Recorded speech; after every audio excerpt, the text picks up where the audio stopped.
The country broke. We need a better plan. Time to rise up and take a stand. People suffering, streets full of strife. Politicians lying, messing up our life. Jobs hard to find, economy in betrayal. We need real leaders to ease the pain.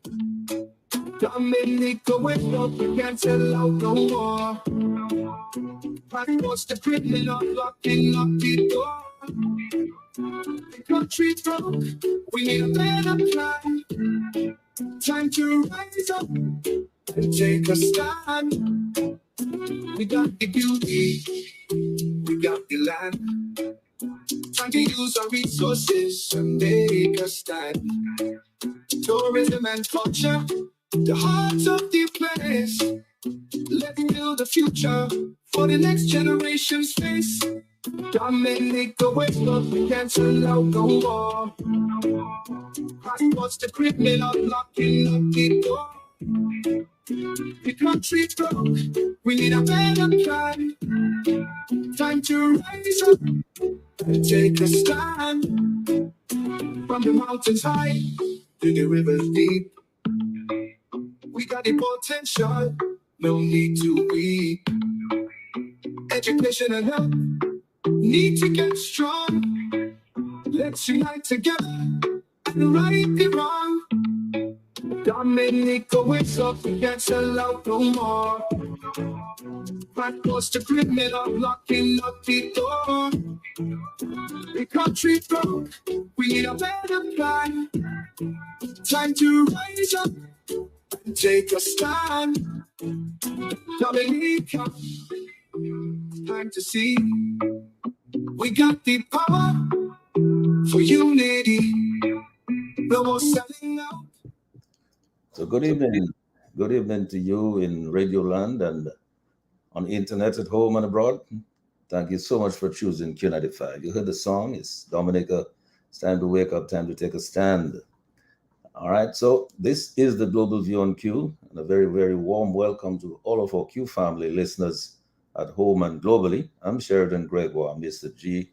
It is Tuesday, 30th of July, 2024, and it is the 30th Tuesday of 24 as well. And it's just about 8:03 p.m. at Q95, the big station. We're live on radio frequencies on QTV, on Facebook, and on YouTube. Follow us at Q95 FM Radio. Share the live, like our pages. The on-air phone numbers are on our homepage of the Q95 website at www.q95da.com. So be sure to get the latest breaking news and reviews on Q95. Why? Because you know it's true if you hear it on Q. So we continue to revive the spirit of graciousness, of love and peace, of prosperity and unity among our Kalinago and Afro-Caribbean brothers and sisters. It is our 30th Global View on Q show for 2024, and we continue to engage with our cherished local, regional, and global Q family listeners and friends of Dominica.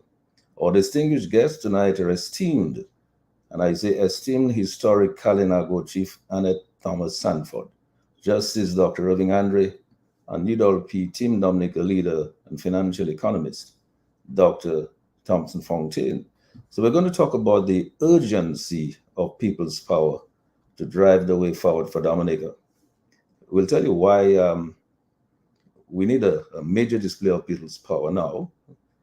But first, let me welcome in a very, very special way, and again congratulate Nurse Annette Thomas Sanford for her historic overwhelming victory at the recent polls against all odds and negative attacks by a huge money machine in the Kalinago chief election campaign late into last Monday. So I will, in fact, tonight go first to our esteemed historic Kalinago chief, Ms. Annette Thomas Sanford, to share with us and all listeners how she accomplished this great historic feat of winning that election last Monday, given all of the money and odds that were stacked up in favor of some of her on the other candidates who were opposing her, and how, in fact, she plans to unify her people and, by extension, help to unify our country as a whole. We'll ask her about the lessons that other constituencies in Dominica can learn from that election and from the strategy implemented by her to achieve such a great victory, from her organization structure to her door-to-door campaigning to her fundraising strategy, the model ground game that got the vote out last Monday. I mean, she certainly did not rely on imported votes from other constituencies or from overseas, like some do. So I now go over to Miss Annette Sanford to share her story with us. And if you like, you can start with your career as a nurse and work your way up to now Kalinago Chief, because you are not a just gone to public service. You have practically been a public servant for all of your adult life. So over to you, Miss Sanford. Please unmute your mic and let's get started. Good evening to you, Mr. Gregoire, and good evening to your listeners. Special good Yeah. evening to Dr. Fontaine and Dr. Irvin, Andre. It's really a pleasure to be on the show with you all tonight to share my story. Um, on the 22nd of July, we made history of having the first female indigenous chief in Dominica. And I believe it's not only a victory for me, but generally for the people, because on that day, you may have realized that everyone was rejoicing, even those who did not vote for me. They were rejoicing as well because they have that confidence that I will do well. My journey started really, I would say, from the time I was a little girl. I started getting involved in humanitarian activities, through my church, that is. We visited the sick, we visited the elderly, the youth at risk, and we did little things to help them. And when I graduated from school, I said that I wanted to go into the field of medicine, but at the time, my brother was already chosen to go to Cuba on the Cuban scholarship. So when I approached our power rep at the time to, seek a scholarship, he said that only one person from a household was chosen at that time. So I had to divert my energies into a new field. So I got into nursing. When my dad told me that the opportunity for nursing was available, I went into nursing. I applied, and I got through, being one of the youngest to start in that nursing class. And then after graduating, well, the nursing school really helped me to build on some of my skills. So I learned my interrelationship skills. I learned to present better, to stand before crowd and speak. And that was when I really started speaking out. There were situations at the hospital that I wasn't satisfied with at the time, and I had to speak out about it, whether it be through the nurses being abused by patients or how patients were treated by some nurses. And I would oftentimes report it to my seniors. And there were about twice I wrote articles on the Dominican News Online about the nursing service. And I had resistance by some supervisors, and generally I had good support from the nurses. And that's where I think I really started finding my voice and starting to advocate for, what is right, whether it be for patients or whether it be for nurses. Um, and then in 2018, when I traveled to Canada, I traveled to study healthcare administration at the St. Lawrence College. So when I came back, I decided to initiate an elderly caregiving program. That program I wanted to start within the Kalinago territory. So I I had 18 students within the territory, basically women who were interested in caring for the elderlies. And I network with elderly home cares around the island as well as the hospital to try to get some of the women the experience that they will need to get into the caregiving service. We had some setbacks, we had some difficulties, and I noticed that some of the difficulties that I was facing was because of my husband. My husband at the time was a United Workers Party representative. And usually, the climate in Dominica, if you are with a certain party, then your family is branded. And therefore, my initiative, I guess, they did not see the essence of really giving me the support. And I'm talking about the Ministry of Health didn't see the need to give me the support to build that caregiving teaching that I was given to the students. And therefore I was a little frustrated at the time because I saw it as a very good initiative. I saw it as something that the country would really need, because we had the NEP workers working as caregivers. However, what I noticed was that a lot of them were not trained. And so the elderlies at the time, they were really not getting the care that they should have gotten. Um, some of the caregivers were caring for them, but having no knowledge of the medications that they were taking. And if there was an emergency, they would not know how to react and how to treat that individual. So, um, regardless of the difficulties and the challenges that I met, we still went ahead. We did the program, we did CPR with the Red Cross. I got them to do internship at the Dominica Infirmary, the Agape Nursing Home, and they really enjoyed it and they really learned a lot. To this day, many of these women are employed at either of these caregiving homes, and some of them are even working now under the Yes We Care program, and they're doing very, very well. They're getting excellent reviews from all the persons that they care for, um, because of the quality of education that they received. And following that, in 2019, well, we graduated, the class graduated in 2018. And in 2019, when the opportunity for the Kalinago chief elections came up, I looked at the slate of candidates and I just thought that, I could add a little bit of value to the office because of my academic background, because of my competencies. And I just decided to give it a try. So I resigned from my nursing career and I decided to get into the Kalinago chief elections. And that's where my political career started, really. Yes, obviously you've come a very long way. You've done quite a bit on the way there. But I know that you also built on that foundation, and you even offered yourself, I believe, as a candidate in a couple of the elections, right? So, Yes, so after I lost the 2019 Kalinago chief elections by 3 votes, um, by 3 votes, Mr. Alex Bruno, who was the strategist, by 3 votes, you said. by 3 votes, yes, I And how lost by many, 3 votes, and how many and I spoiled? had about 21 spoiled ballots. Precisely, Well, not spoiled, precisely, but rejected ballots right. at the time. Mhm. Mhm. So my name was pretty popular within the community just after the elections, and when uh, the national elections was going on, Dr. Sanford was the candidate, as you may recall. He was doing very well too, very well loved by the people. However, at some point in time, he decided that he couldn't continue because of his family. He had some family challenges, and they needed someone to take up his place. So Mr. Bruno, who was a strategist for the United Workers' Party, he reached out to me.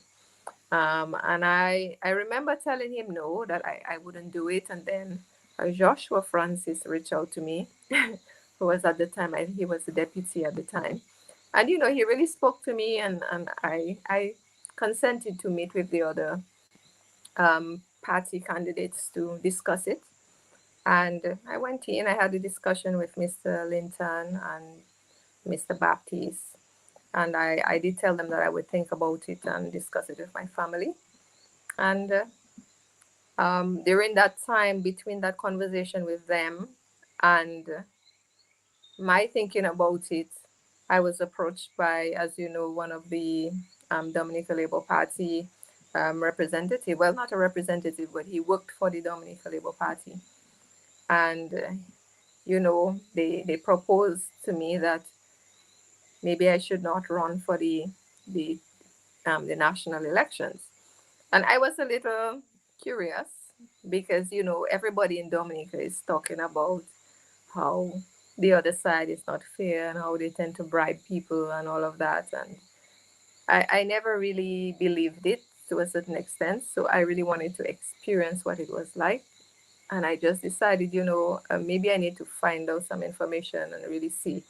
if they are really doing these kinds of things. So I went along with them, and as you may have recalled, I met the prime minister along with the other individuals, and they made a proposal to me which I did not accept, and then I after all this experience, I just decided yes, I wanted to be a candidate for the United Workers Party because I had some proof that the other side was really into bribing people and trying to buy people off. So I went ahead and I accepted the candidacy for the United Workers Party. And I must say I had good support from the people as well. Quite a bit of people were rallying with me. And at the time, I really thought I was going to win. However, with all the um, inequities with our politics in Dominica, imported voters, finances, we were at a disadvantage, and I believe that's what caused me to lose to a certain extent. And yeah, so I went up. I became a senator after we lost the election. Mr. Linton recommended that I become a senator, and I used that opportunity to represent my people. What I believe um, worked for me is that the people were very much impressed with my representation um, in the House of Parliament. They would listen, and they would really commend me for speaking on the issues that affected them. And I believe that also caused me to gain their confidence and gain their trust. Um, and then the house was dissolved and there was a new election in 2022, which I did not contest. And I had already made up my mind that I would want to recontest the chief elections if it comes, whenever it comes. And so I just decided to went to contest for this 2024 Kalinago chief elections. And you see what happened. Dr. Andre, before I let our Kalinago chief continue on what happened at the last election there, I wanted to just remind us, what a difference a day makes, in politics. Sometimes they say that the stone that the builder rejects becomes the cornerstone of the building. And you see what happens when I looked at the results of that last election that she contested for the UWP. And in fact, her opponent only got a certain number of votes more than her. But you see, in those days, the big thing was importing voters from all other constituencies and importing voters from outside. But you see what happened in 2024 when there was an election. No voters imported, no voters imported from outside. And you see how she won overwhelmingly. That is what very likely would have happened when she did contest that election if voters were not allowed to be imported. That is why this electoral reform is so important. Oh, absolutely. Let me say good evening to your listeners. Good evening to the panelists. Good evening to Lambi and Sherwin and yourself for inviting me to break bread with the rich and famous. Let me indicate that it is a momentous victory achieved by Miss Sanford, but it has cautioned us. It has cautioned us about the fight on our hands, and the people of the Kalinago territory, they have to understand now that what they do not fight against flesh and blood. They fight against disciples and their dictators. Because a day, 24 hours, or is it 36 hours after the victory, what happened? Dowasco attended the territory and demanded people to come and pay their water rates. This is the punitive side of the state, the vindictive, vengeful side of what we are speaking about. It is no coincidence. Whoever leads Dowasco obviously hasn't eaten enough, but they found it necessary the day after this victory to assemble somewhere in the territory to ask people to come and pay your water rates. And mind you, they're doing that even after indicating to the members of the Kalinago territory that they will not be asked to pay such rates. So the Kalinago people has to understand, just as Dominicans has to understand, that this is a momentous fight on our hands, because this victory has confirmed in their minds why they cannot have or countenance electoral reform. It's the message that they are afraid of. So they will stop at nothing, because bear in mind, these folk want to remain in power. They cannot allow this contagion to spread throughout Dominica. They cannot allow the Davids take on the Goliaths of Dominica and slay them on an evil plain field. So this victory is momentous, and it's quite appropriate, because let's face it, as I said, historically, the Kalinago people has played such a momentous role in Dominica's history. And they've faced significant challenges as a nation. They've been chucked on a reserve in the early 19th century, 20th century, I should say. You know, there was a so-called Carib War in 1930 when a number of them were killed on account of pursuing traditional exercises in their territory, such as going to the neighboring islands and coming back to take care of themselves. Bear in mind, in the 60s, disproportionately, persons from the French islands would come and so-called adopt young children from the Kalinago territory, sometimes illegally. Bear in mind, in the 1960s, Edward Libla cautioned about self-government to the territory. Why? Because unscrupulous politicians will come and ply them with alcohol and thereby take whatever possessions that they have. And bear in mind that some leader in South America gave another leader $10 million for the Kalinago territory. And instead of giving it to the territory for developmental projects, they are given little sheets of galvanized and little brown paper bags as an ultimate insult. But clearly, there is an uprising in the Kalinago territory, a growth in consciousness. I suspect, particularly among the young people, who are more apprised of their history, who are more apprised of the history of oppression, who are more sensitized to the degradation they have to countenance almost on a daily basis. Every time I come to Dominica, I drive to the territory. And isn't it amazing, Mr. G? Now, have they fixed the roads? Have they paved that road, for God's sakes? The road that has basically extinguished the little tourist industry in the territory. The road and the dust that is, to a significant degree, choking the lives of some of these people in the Kalinago territory. Do you think that in any other part, whether it's Federation Drive, that the road would be allowed to remain in that state? It is an indication as to how low on the totem pole the political directorate has, in fact, has relegated the Kalinago territory. And sometime earlier, we were talking about culture, the loss of culture among the territory. I don't know if Lennox is going to join us, but I heard, what's his name, Mr. Paris, his presentation today. And there was $25 million allocated, I believe, in the budget for culture and for youth. And how much was spent, Mr. G? $900,000, which we are told is 4% of what was allocated for youth and culture in Dominica. That is a reflection of the contempt which this administration has for young people, particularly, and and also the Kalinago territory. So I am pleased. My kudos to Ms. Sanford. I hope this is the growth of a new direction for Dominica, a new awakening. I hope that the efforts to undermine her will merely reinforce her own people and her own supporters and persons in the Kalinago territory. I hope they do not become comatose politically as the people in Grand Bay and Portsmouth. I hope they take a stand to take their rightful place in Dominica's history.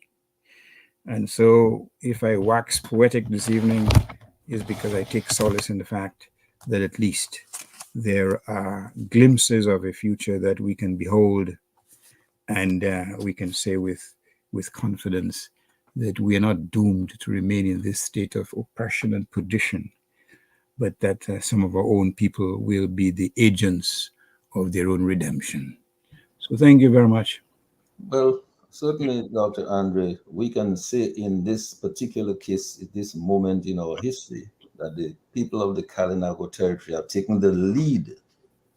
They are taking the lead. And, all of this talk recently about snap election, I suspect some people are thinking twice about snap election now, looking at what happened in the Kalinago territory. But Thompson, behind every powerful, successful woman, there's a very strong man who's supporting her. And I want to just give some kudos to Ms. Sanford's husband as well. He's been a very strong, outstanding man. I mean, one of those is I hope we can get him on our program. There's so much that we can get from him. And I know the depth of his interest and the breadth of his interest in Dominica and in the people of the Kalinago territory. But tonight it's all about Annette Thompson and the victory that she has scored there. And also what it seems to me is happening there. She's paving the way. She's sort of a model that some of the other constituencies can look at. How she will tell us about it a little later. How do you really work with people in order for them to say, oh, Sazizafanu? Sazizafanu. In other words, no matter how much money you're going to throw at them, no matter how much, alcohol, no matter whatever it is, they're going to take the money and they're going to say, okay, this is our daughter. We're staying with her. This is our son. We're voting for it. Thompson, your thoughts on this victory by Ms. Sanford? I think there are many lessons to be learned. One of them is the fact that what the Kalinago, people showed is that they can think for themselves, and that irrespective of what is thrown at them, that they can vote their consciences, they can vote their hearts, they can vote the way they feel. And that to me is very encouraging, because for a long time in Dominica, we kind of get the sense that a number of persons feel coerced to vote in a particular direction. That's one. The second lesson I think that shows is the corrupting influence of the imported vote and the lack of electoral reform, because a number of constituencies have been negatively impacted in the past. And we've been saying that, and some people have not believed that. That is because of the number of persons who are brought in to vote. And that has been a serious problem. And so it really underscores the importance or the need for electoral reform, where only persons who are impacted within that constituency becomes the one to vote. And I think when that happens, you will see a complete change in the political landscape in Dominica.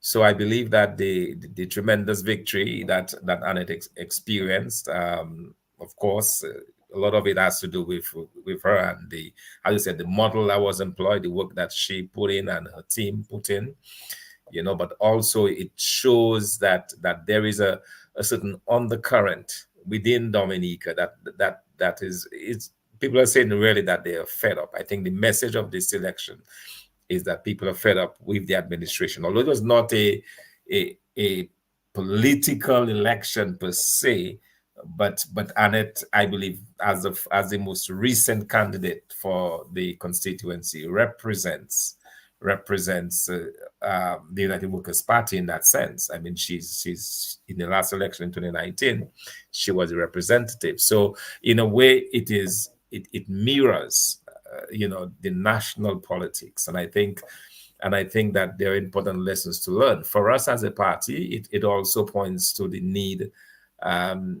to work on the ground, and how critical that is, making that connection, to the people. I know I've been to the Kalinago territory a few times with Annette, and I've seen how she connects with the people on the ground. I see how she's passionate about the elderly and how she cares, the compassion that she has, and I think that comes out very powerfully, and people react to that, people respond to that. So I think for us, it's really a message for those of us in national politics to understand the need to be in that position where we can empathize, where we can feel the pain of the people, where we can react to them, and at the end of the day, they will return that love. So I think it's really a very important message for us. It's one of hope, but it's also one of good lessons that we can learn from. And I have no doubt in my mind that Annette will be an outstanding leader, standing Kalinago chief, and there'll be a lot of progress made under her reign. And I want to wish her every success in that regard. And I have no doubts that many people, including people like us, would be happy to help her as she goes on. If there's any way we can help, we'd be very happy. If she needs some assistance, we'll do whatever we can and give whatever we can, because I think leadership matters. But just before I go back to Anna, let me just reach out to all these folks who have already joined us on YouTube and on Facebook. I just want to reach out and say hello, and then hopefully later on, we might take an opportunity, read one or two of your messages that you have there. But just to let you know that we're happy to have you with us tonight. Stay with us for a couple of hours. Annette, as I said, leadership matters. I remember in one of those elections, I heard a representative for the Labour Party telling the people, don't try anything because we will know who you vote for. We're tracking what you do, and we will know who you vote for. So don't make a mistake. And this is so ridiculous. That's why I say leadership matters. So I think you went in there and you obviously educated those people. Really, that is not true at all. They cannot know who you vote for under any circumstances. And I think the people believed you. You developed that political capital and that social capital with the people in the Kalinago territory. They find you that you're credible, you're believable, and that is why they followed you. So tell us about that journey, how you have come to this point, through this campaign, how you came to this point, what you had to do to meet all these people and to go to their homes and to, as Thompson was saying, to really garner their support. Maybe you can tell us some of that journey there so we can, before we go on into this business about electoral reform, because elections have consequences. And you see, the fact that you're now the Kalinago chief, it will make a difference. Now you may have to get some help to find out the rest of the $10 million where it is. Yes, so what I think was unique about this election is that the people were hungry for something different. Because for the past time we've had leaders who were, I would say, more followers of a government. They were implanted by the administration and they just went with the flow. They did nothing different. They never opposed anything, whether it was affecting the people or not. And the people saw that I could offer something different. I could give them the representation that they were thirsting for. And I think that in itself set the tone for my victory, because people were like, yes, Annette can represent. Annette, we know that she speaks well. We know she can represent us. She will not be afraid to stand up to this government if she has to. But at the same time, though, there were times when there were some people who were reluctant because they thought that perhaps my attitude and my way of doing things would be similar to what Mr. Williams did, always opposing.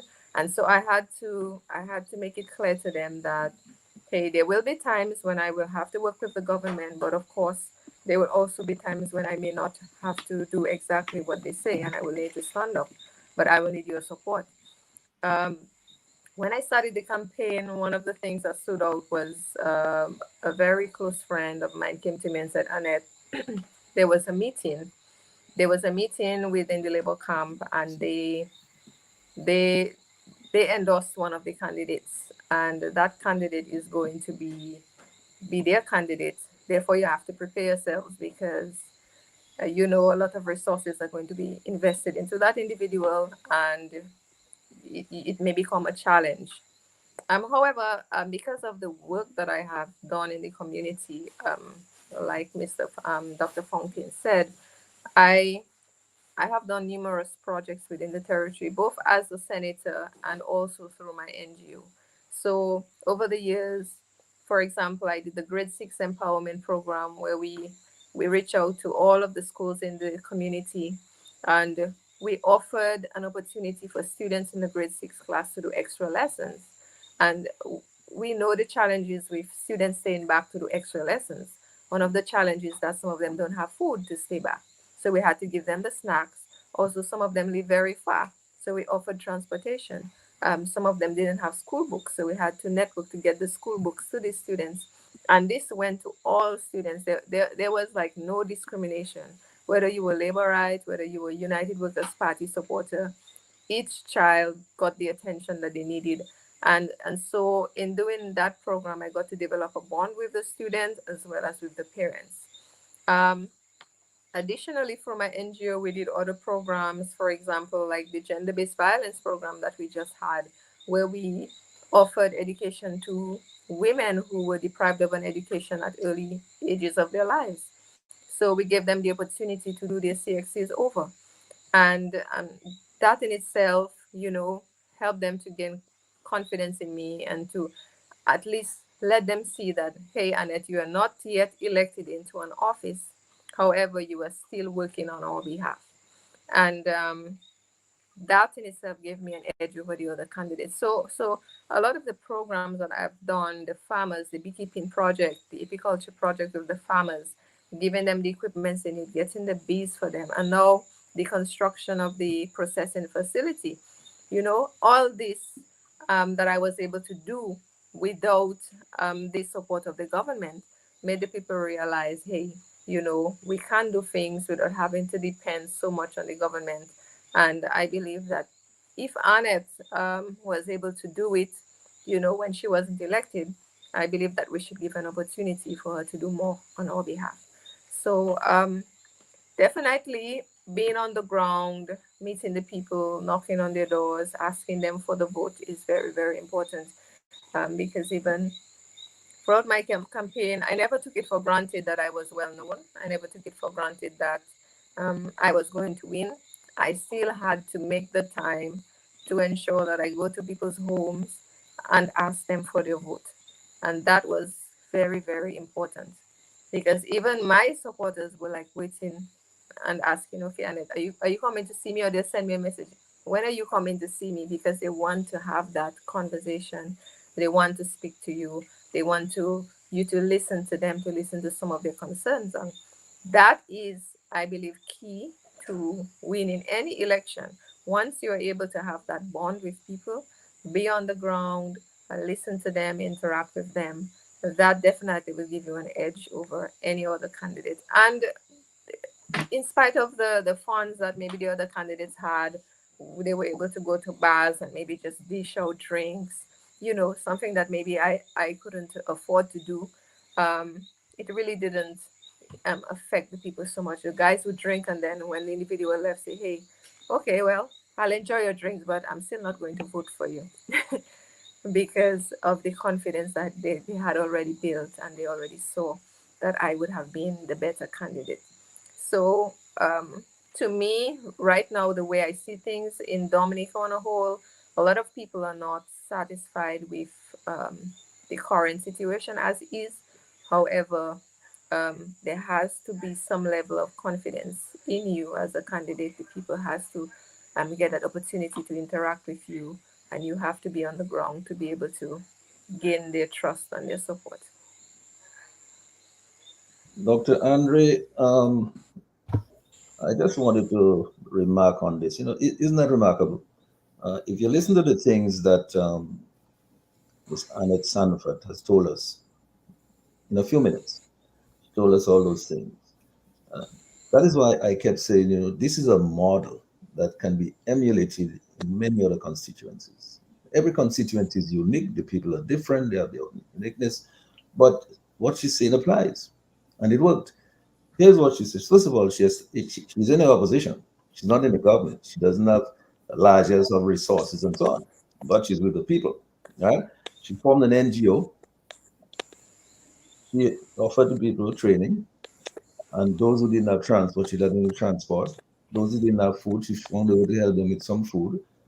Those who didn't have books, she helped them with some books. She worked with the farmers. She worked with beekeepers. She's helping with a processing facility, or she did.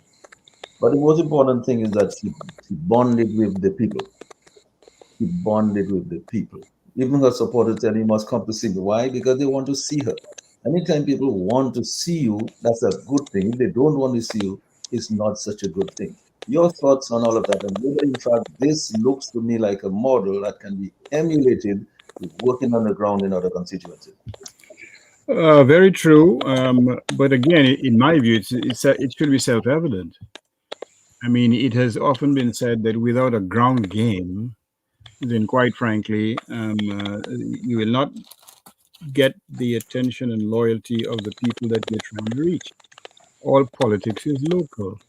You have to speak to people and understand what their needs are. Where are their sufferings? What can you do to provide a little modicum of relief to them? And that, in essence, is what Ms. Anford has done. And they've reciprocated, they've responded to a point that she had this momentous victory. And again, as I said, the lessons are quite clear.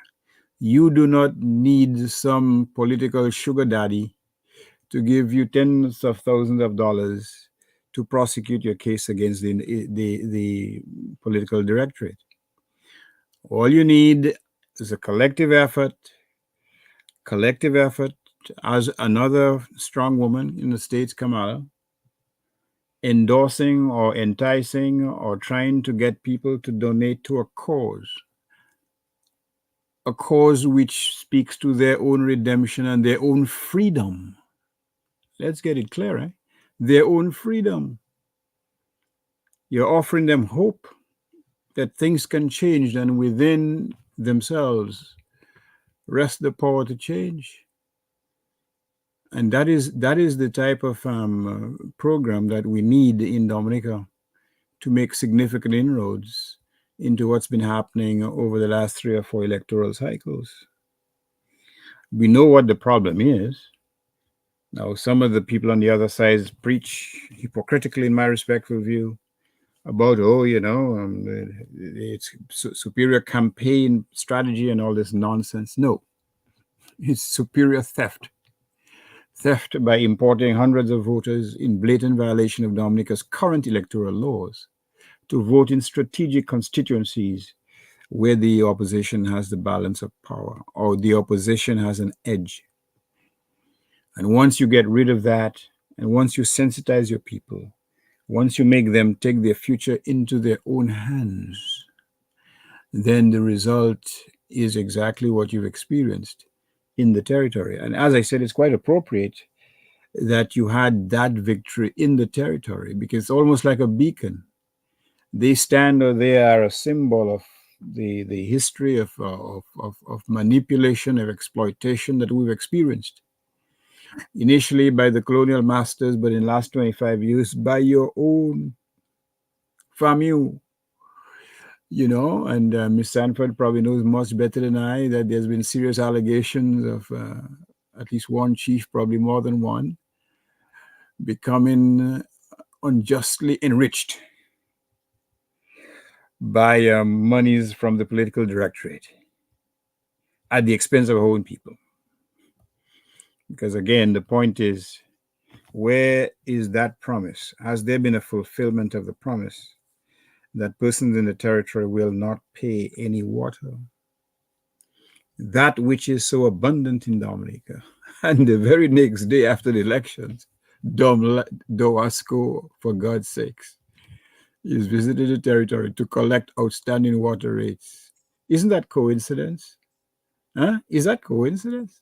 So I hope that has fortified the folk in the territory, particularly younger folk, because they have a fundamental experience of what they have witnessed, and they have made a resolution that they will take the fight for freedom further than prior generations. And I'm happy for them, whether it's in terms of educational opportunities, whether it's in terms of economic salvation, whether it's in terms of building up their own infrastructure, whether it's in terms of an adamant refusal to rely on handouts which degrade people and keep them in a state of perpetual bondage.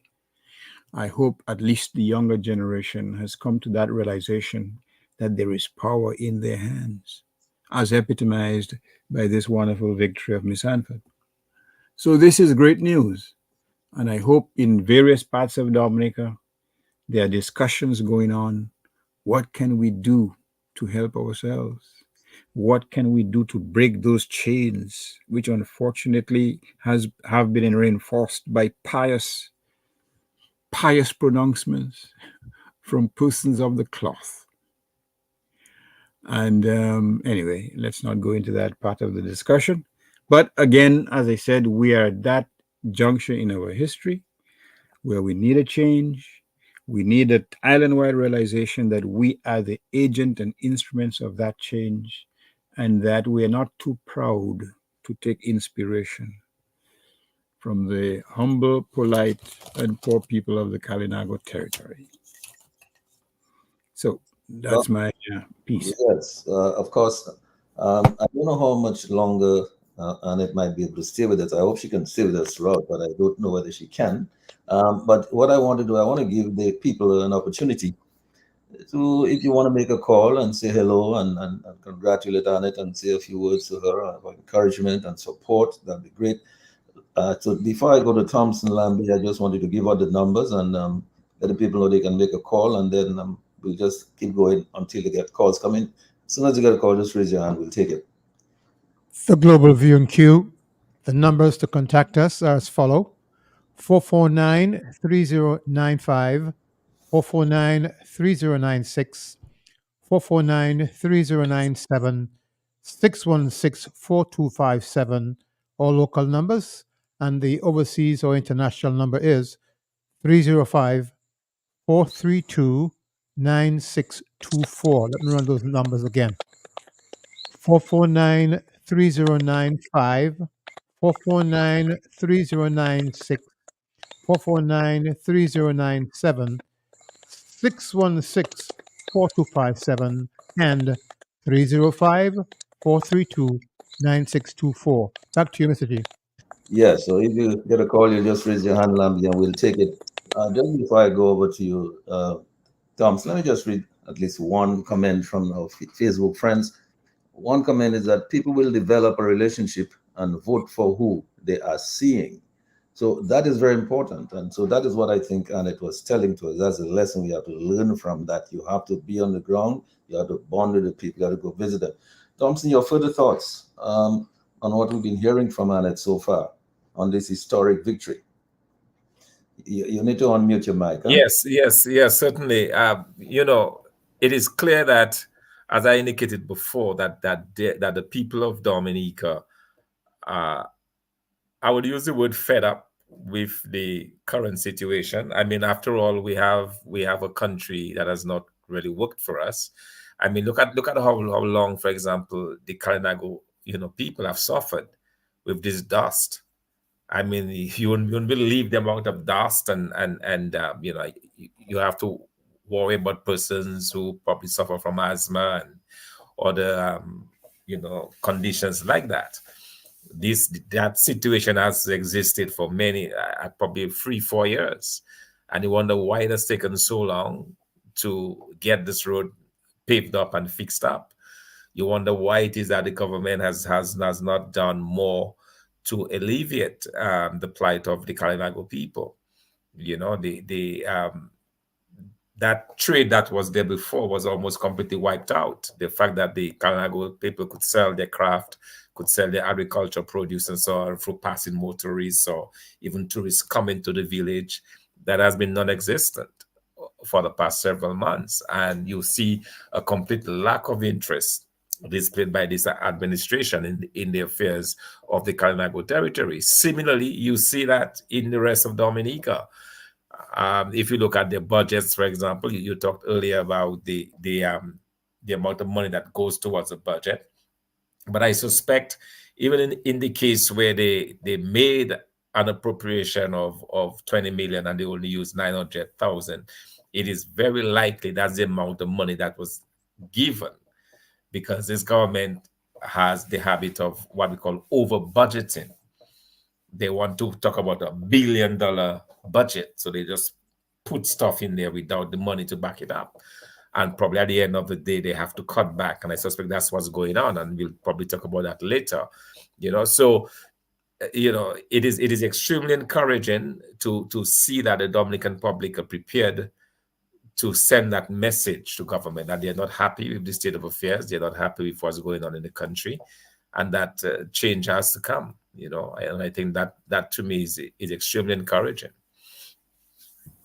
Well, it is very encouraging indeed. And I just wanted to go back and ask Annette for 1 minute. This administration has been with us in Dominica for 24 years. 24 years, that's a couple of decades and more.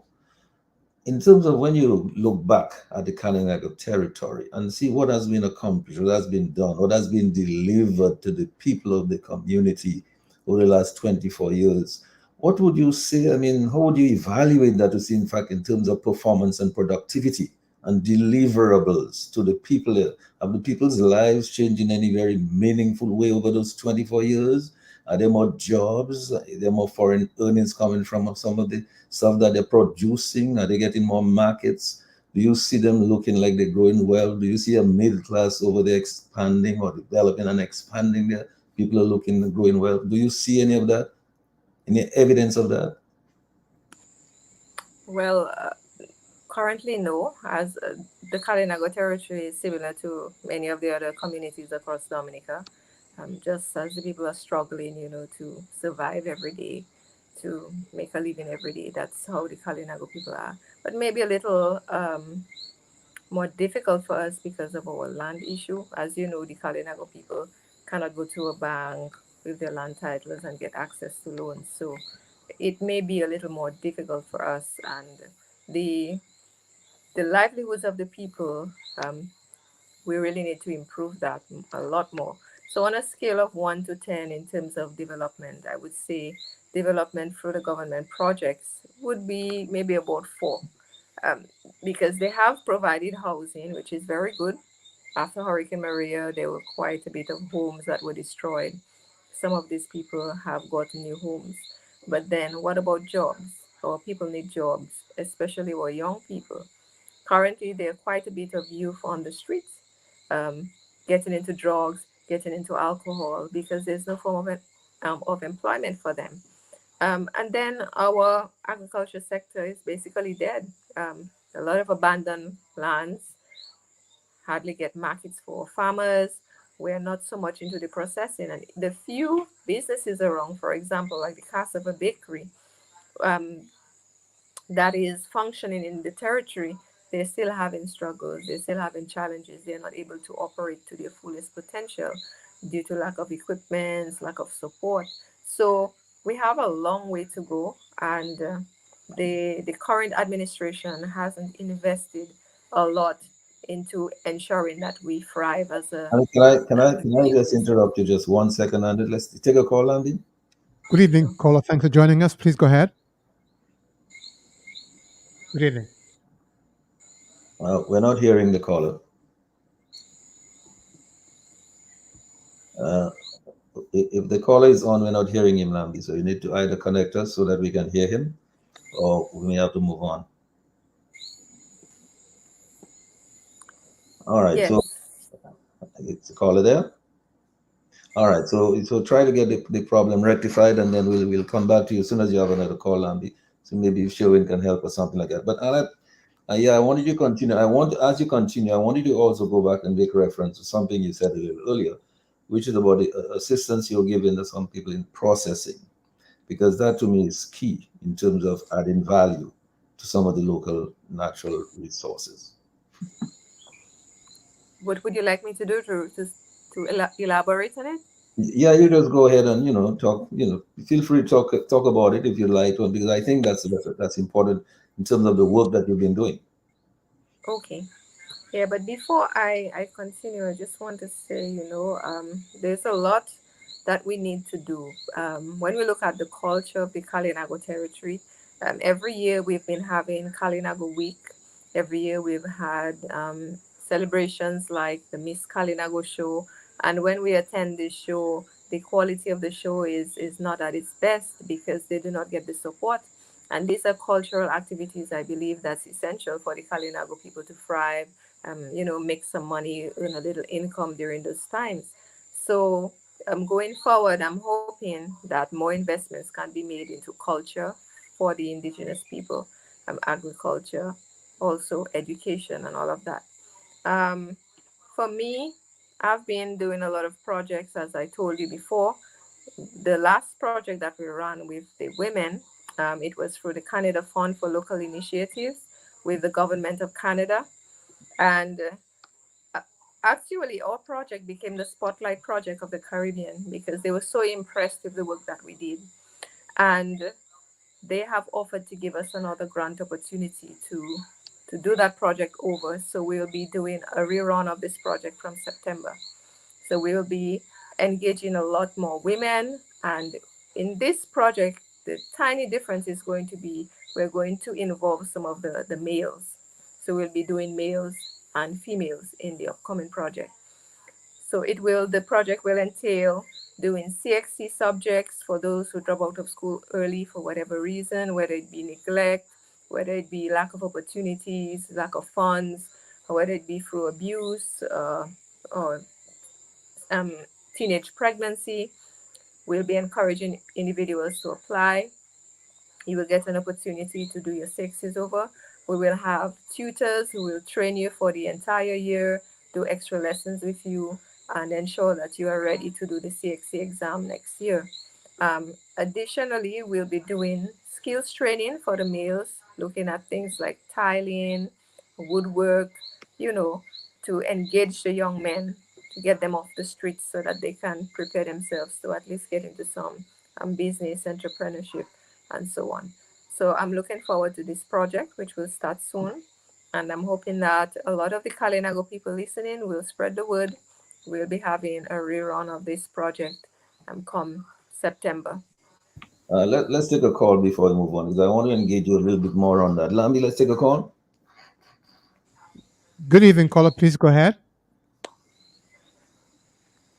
I'm hearing you clearly, and you're hearing me. So, Mr. G, go ahead.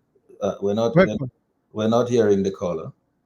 Okay, so she need to do something with it. We're not hearing the callers.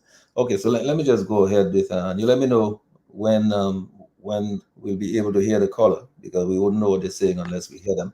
And I want to give you an opportunity. You work so hard, you've accomplished so much, and you look like you're just really on the brink of really starting to do a lot more. I want to give you a few minutes to make a pitch. A lot of people out there listening. You never know who's connected to who knows who. Some of the projects that you're undertaking in the Kalinago territory, and there's so many of them that you're talking about, that you're just like a one-man gang there. But I'm pretty sure that you have a lot of people who are assisting you. I see I believe you're the kind of person who will have a lot of people. People will gravitate towards you and they will help. What kind of assistance are you looking for, and what kind of for what projects? Because I mean, it's plenty of people there who might want to assist in some way, whether it's money, whether it's expertise, whether it's just marketing, whatever it is. Okay, well, currently we're doing two major projects. We're doing one with the underground water sources. So we're looking at the environment um, and ensuring that the underground water sources are conserved. We'll be planting trees, educating the young persons about the importance of preserving these areas. And what we'll be looking for, individuals perhaps, if you have a lot of plants that can grow near water sources, boawi there, and those kinds of things, we will really appreciate a donation in that. Or if you have, well, we're doing some intakes as well to ensure that these sources can produce more water to these people. For example, Bataka community, the people has to walk all the way down a hill to get water from this underground water source because sometimes the Dawasco pipes don't work. So the village on top, way up on the hill, the people don't get water at all. What we're trying to do is build a huge intake and then put pipes at least near the road. So people who maybe want to donate pipes, people who want to donate materials for helping renovate the steps, cement, maybe a truckload of tarish, these are the things that we will need to help preserve these water sources. Lambi, you want to try again? Because I know there's quite a number of people want to call and say something on it. You want to try again? Yes. Good evening, caller. Are you there? Please go ahead. You're still loud and clear with me. Still not hearing. Mr. G is not hearing you, but I'm hearing you okay in the studio. So Yeah. I'm not sure what's wrong. So we got to fix that up because we can't engage. If you're Lambi's muted. That's why Lambi's muted. yeah. He needs to unmute. All right. So maybe if you do that, we can hear Lambi. So maybe Yeah. Sherwin can help. Lambi just need to unmute. All right. All right. So Sherwin will help with that. Lambi, check with Sherwin. Let me just go back to Miss Stanford because I think this is the next phase of your work. I can see that you want to grow what you're doing, you want to expand what you're doing, you want to help people to grow and build their enterprises in the Kalinago territory. And I believe there are many young people who already are on the threshold. They want to do, they're reaching out for excellence, and they want to do things. Continue making your pitch and tell the world exactly what kind of assistance that these young people are looking for that you can help them to grow. And you're muted, huh? Mr. G, I can't hear you very well. Oh. It just started raining. Raining by you. Okay, so let me just repeat. Are you hearing me now? Not so well? Okay, looks like the weather is working against us. But I don't know if Lambi shut us down. I don't know. Maybe Lambi shut us down. I don't know. But if you can hear me at all, I will just give you an opportunity to make a pitch to let the world know what kind of assistance that you're looking for. Lambi, if you shut us down, you might want to get us back connected. Are you hearing us, Lambi? Loud and clear. Yes, okay. So I don't know, Annette, are you hearing me at all now? Thompson, are you able to hear me? All right. So Thompson, maybe you can unmute and you can say a few things because maybe Annette, for some reason, she's not hearing us right now. Maybe she says there's a lot of rain in her area. Are you able Annette, can you hear me? So everybody here, she's not hearing because all right, so we have to give Annette a chance to get back on because Annette, are you able to hear us now? Oh, she's still not hearing us. I suspect she has. Well, she's muted still. Well, she's muted, but if she unmutes, we'll be able to hear her. But I don't think she's talking. Like I suspect she's not hearing us. Annette, if you're hearing us and you're gonna unmute, then we can see if we can hear you. But she's not hearing us. So Thompson, I wanted to give you an opportunity while we get in Annette sorted out. So maybe Sherwin can give Annette a call and try to help her to get sorted out. How do you see that anybody out there can help with some of the projects that Annette is talking about? You can see the kind of assistance she started talking about that they need. In some cases, they needed money. In some cases, some expertise. In some cases, marketing. In certain cases, they need them raw material, throughput, and so on. What are your thoughts? The way I see it, I mean, that's the kind of effort. Yeah. Okay. So let's go, Thompson. Yes. Yeah. That's the kind of effort I believe that is required in the Kalinago territory, because this area has been completely neglected by this administration. So in terms of the levels of poverty, in terms of the very desperate situation. So I'm very happy to hear of these types of projects. It will take a greater effort of the overall community helping, because government has shown, complete disregard for the Kalinago people. So it will take that kind of effort. And also, I know in the past that there has been a lot of goodwill towards the Kalinago people. There are different groups out there, indigenous groups that focus on helping indigenous communities. So that's another area I'm sure that can be tapped into.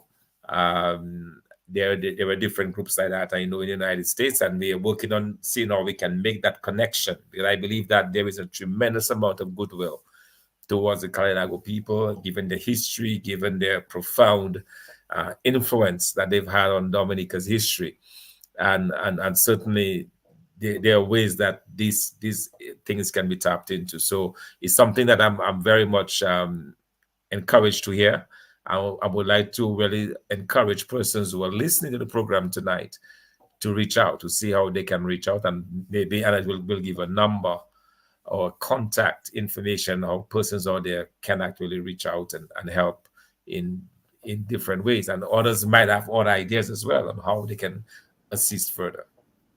Yes, certainly, Annette. I don't know whether you can hear us again. Are you able to hear us at all? I'm still not sure that Annette can hear us. So, okay. So, Dr. Andre, as I said to Thompson, can you think of maybe how maybe Annette can try to source some of that assistance that she's looking for? What I've noticed also is that a lot of these young people from the Kalinago territory, there's so many more young people graduating now. They're so bright. They're very bright. It's not just the people who are looking at academically, but there's people who are on the ground using their hands and doing things and showing that they have skills which can be developed. And from what I see, the Annette is assisting many of them in developing their skills and trying to get on a path to generating some wealth. Your thoughts on any of that? Oh, absolutely. But again, some people might say you deserve the government you get. Now, in the territory, there has been a renaissance of sporting activity. The cricketers from the territory are doing disproportionately well compared. I mean, yes, we know about the Athenas, and yes, we know about the Cavum Hodge, but you have many successful cricketers, probably even some related to Annette, whether herself or her husband, and so on. What have we as a community done to stimulate that type of activity? Now, we are giving no-bid contracts to Tom, to Dick, to Chin, and to Chan, and to Harry. What have we done to get employment opportunities from young people in the territory with respect to some of these projects which are taking place all over Dominica? What have we done? Nothing. They are treated as pariahs in their own land. There are many NGOs. One of the things Annette could look at some point anyway, is that there's a significant indigenous movement in the French territories at the doorstep of the Kalinago territory, whether it's Guadeloupe, whether it's Martinique, whether it's the Saints. And certainly one of the initiatives that she can take is to team up with those folk, because in those islands, they have, as I said, a strong indigenous movement, and they have a strong sense of history, and they have deeper pockets than we do in Dominica. In Canada, for God's sakes. In Australia, again, strong organizations. Organizations like the United Nations, for example. Let me try to see if I can take another call from Lambi. Let's see if he has been able to rectify this issue. Lambi, you want to take a call? Yes, let's try this. Good evening, caller. Please go ahead. Good evening. Good evening to the entire panel. Can they hear me this time? Yes, we're hearing you. Go right ahead. Mr. But thank God, because I'm pregnant to deliver two suggestions. Yeah. One, I don't know if Ms. Annette will hear me, but one is directed to her, and one is for all Dominicans. But before I deliver these two suggestions, I want to commend her for winning with so much power, Miss Annette, Miss Annette Sanford.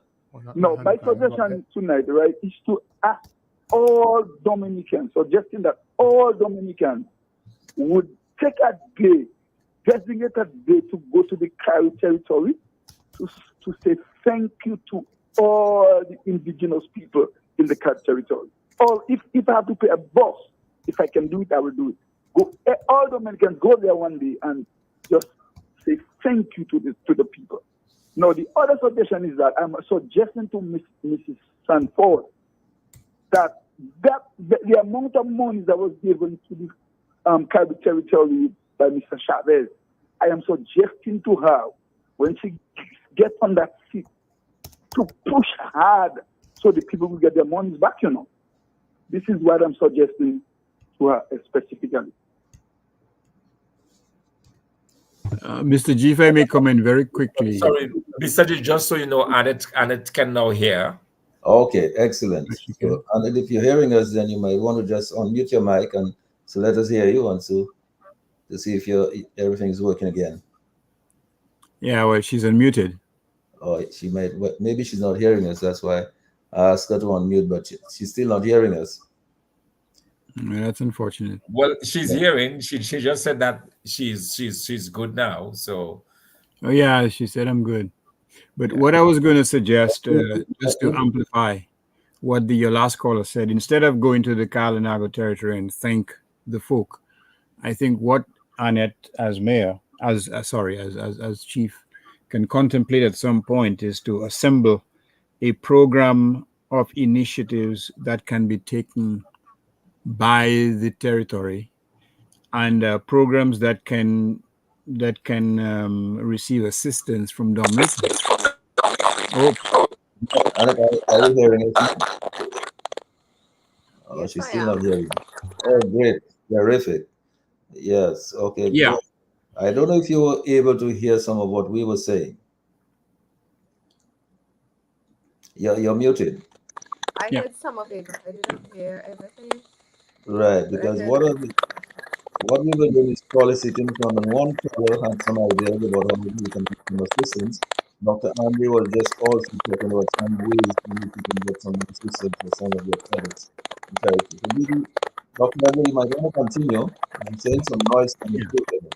Yeah, there's some static in the background, but the point I was making is that if on a day designated by the head of the Kalinago Nation, that a couple of projects, 2 or 3 projects, could be conceived, and Dominicans designate a day or days when they can convene en masse to the territory to assist the folk in trying to bring to fruition and realization those projects that they've identified. And again, without being patronizing, the community allow them to select what project or projects that could benefit from assistance from Dominicans all over. And a concerted effort can be made with leadership from certain political entities to assemble or to gather in the territory and to assist the folk in some fundamental fashion. One of the things that is besieging the territory, obviously, the whole question of economics. I think Ms. Sanford said that the agricultural sector is virtually dead. What can be done to resuscitate it? Because clearly the political directorate is not doing anything much, given the amount of money that they've spent out of their culture and youth budget last year. But initiatives that empower people, and that is what is needed in Dominica as we speak, because the leadership is not coming from on high. It's not coming from the parliament.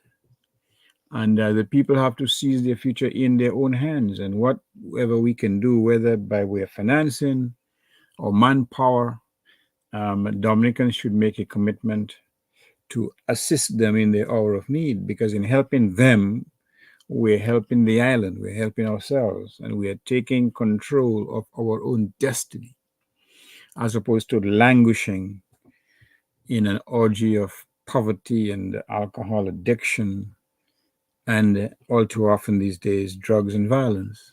So we should follow the example of the folk in the territory. We should be prepared to assist them in their hour of need. And in doing so, we should be prepared to assist our own community, because we also need leadership in that regard. We also need assistance in that regard. In many parts of Dominica, you still have houses that have not been properly covered. You still have, I suspect, I'm not sure, families in the territory who don't have access to potable water.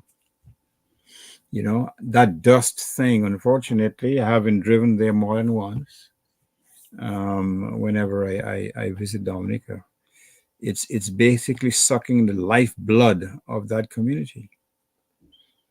And there should be a public outcry over the fact that they have been allowed to endure that difficulty for such a long time. Yopamuntu, aren't they entitled to relief? Should they only receive attention when there's some type of election? When persons are coming on their white horses, distributing a few dollars here and there, buying a little BB or a Cool Bully, whatever it is, Heineken, whatever it is. So we should not just speak, we should act, because within action rests salvation. It's as simple as that. Well, Annette, I hope you're hearing us again. But if you're hearing us, let me know. But I'm going to, because of these technical difficulties here, I promise I'm going to give you some time during a day show so we can discuss some of your projects and let the world know and to see how people can assist, whether in whatever area of expertise, whatever area of assistance you require. So we can garner some of that assistance for your projects. But I think you have a very good intention, very good plans, and I think that people believe in you, and I think you deserve to get help so that you can make people's lives a little better. So I don't know if you have if your mic is open again and you can hear us, and maybe let's talk back and see what you gleaned from some of what is being said here. Thank you for that opportunity. I'm hearing you well. Yes, you hear me clearly. Yes. For the territory, currently the priority for us, before we can even do that, we need to have a space where we because have meetings, be able to function effectively as a consul. Currently, the Kalinago chief and consulate don't have an office. They operate in a very tiny area that is supposed to be the resource center. There's no privacy. I would really like if there's an investor out there for the construction of an office.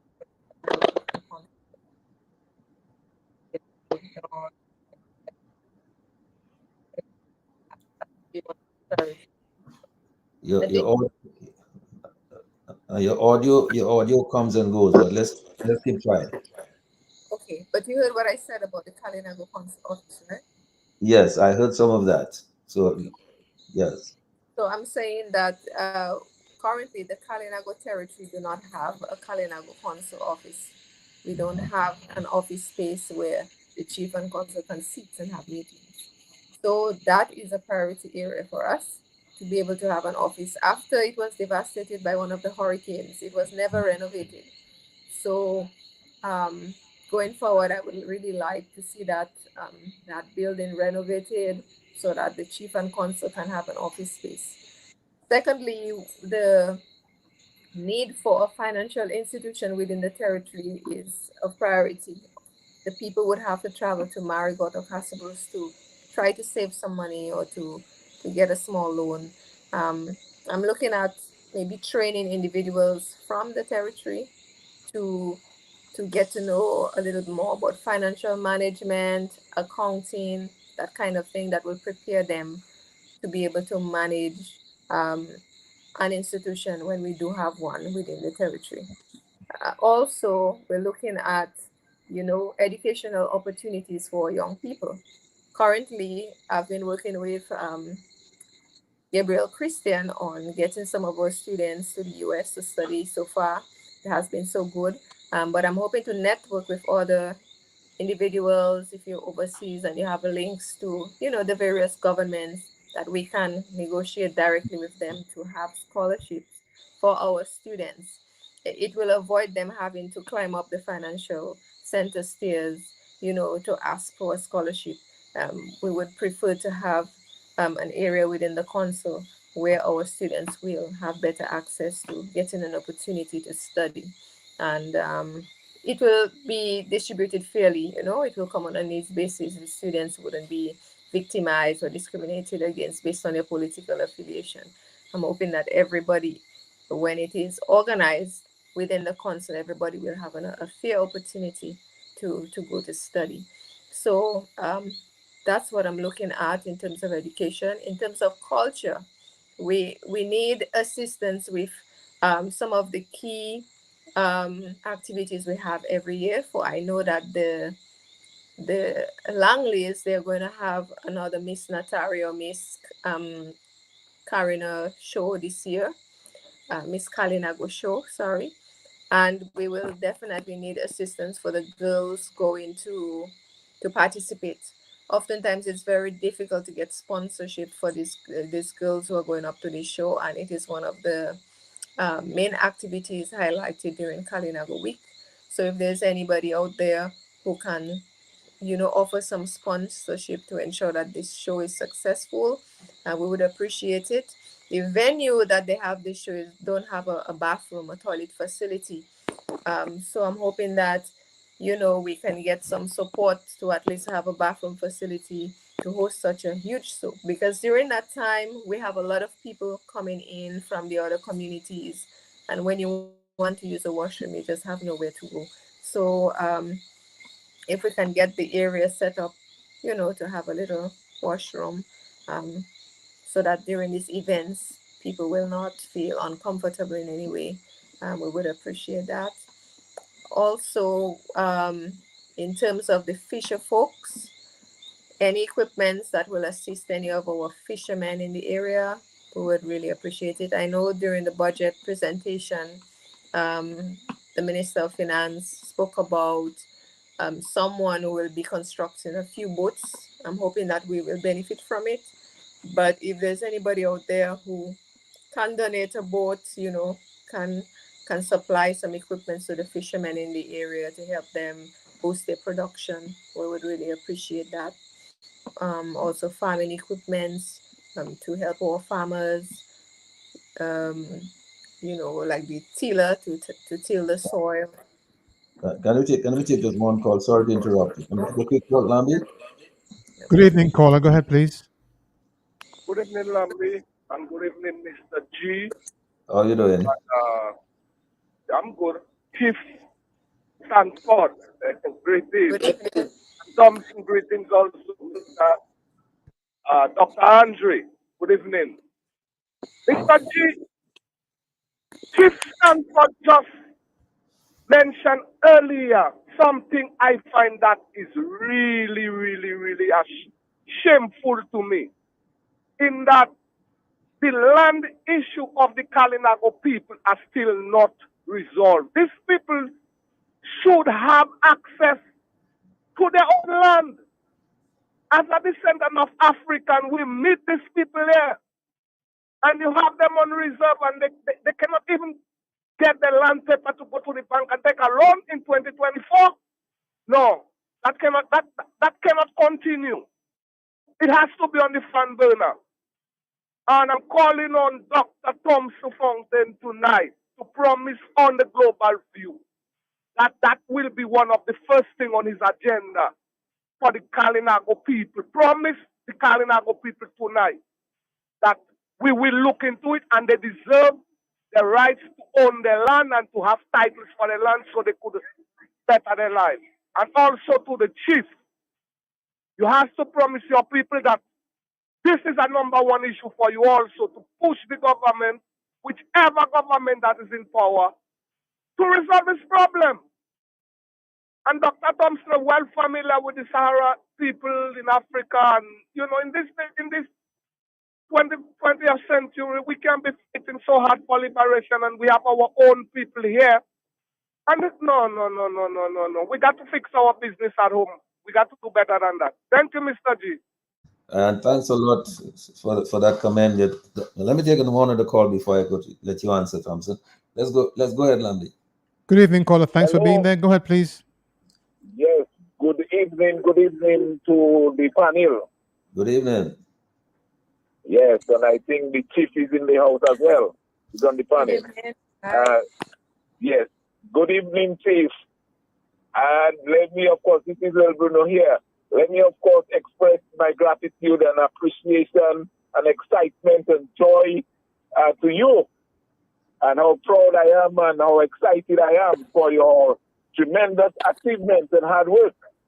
to Thank you. ensure that you will be the chief, not just for being chief's sake, but recognizing that someone like you, with the talent, skills, and ability, and passion for your people, and to be able to bring them to economic growth and prosperity.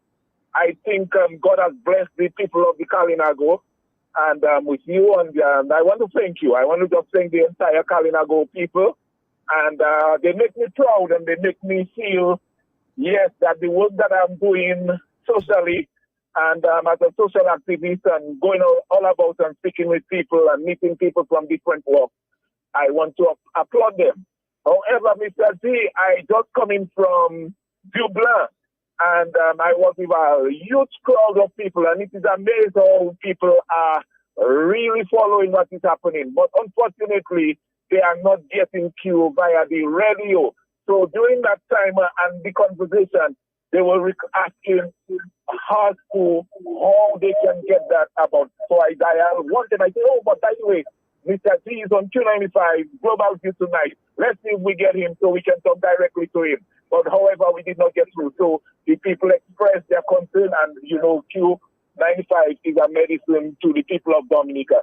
So Mr. G, whatever the technician can do, please bring the good tidings, the best radio station on island, live and direct to the people of Zebla community. And they asked me to express that on their behalf. I tell them, well, of course, I will do that on the behalf of the people, because without the people, we cannot achieve our goal.